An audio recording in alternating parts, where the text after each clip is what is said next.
French fry તો હું ઘણી વખત ઘરે બનાવું છું, પણ મને થયું ચાલો આજે તમારી સાથે પણ શેર કરું. તો બસ અહીંયા મેં થોડા મોટા બટાકા લઈ લીધા. બટાકા અહીંયા વાસી ના હોવા જોઈએ, ફ્રેશ બટાકા લેવાના. ઉપરની છાલ કાઢી નાખવાની, પાણીમાં નાખી એને આપણે હવે કટ કરવાના છે. તો બસ પાણીમાં સારી રીતે ધોવાઈ જાય તો આવી રીતે પહેલાં એને કટ કરી લેવાના, અને પછી આવી રીતના લાંબા શેપમાં બધા બટાકાને કાપીને પહેલાં તૈયાર કરી લેવાના છે. તો અહીંયા આપણા બટાકા તૈયાર છે. તો હવે આપણે એને પાણીમાં નાખી ફરી 2 વખત ધોઈ લેવાના છે, અને ધોઈને એને આપણે બાફવા માટે મૂકી દેવાના છે.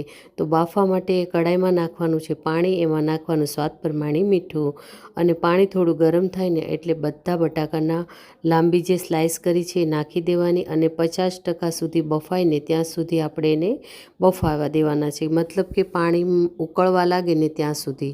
તો બસ અહીંયા આપણું પાણી ઉકળવા લાગ્યું છે, તો બટાકા આપણા બફાઈ ગયા છે. તો હવે આપણે એને તરત જ પાણીમાંથી કાઢી, પાણી બધું નીકળી જાય એટલે એને કોરા કરી એમાં આપણે નાખવાનું છે કોર્નફ્લોર, અને તેલ મેં ગરમ કરવા મૂકી દીધું છે.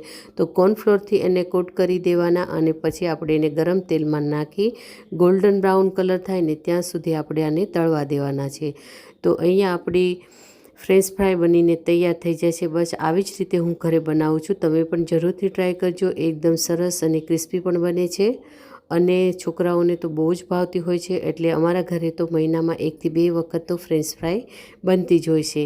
તો ફ્રેન્ડ, આજની આ ફ્રેન્ચ ફ્રાયની રેસીપી તમને ગમી હોય તો વિડીયોને લાઇક કરજો, શેર કરજો, અને સબસ્ક્રાઈબ કરવાનું ના ભૂલતા. Thank you so much.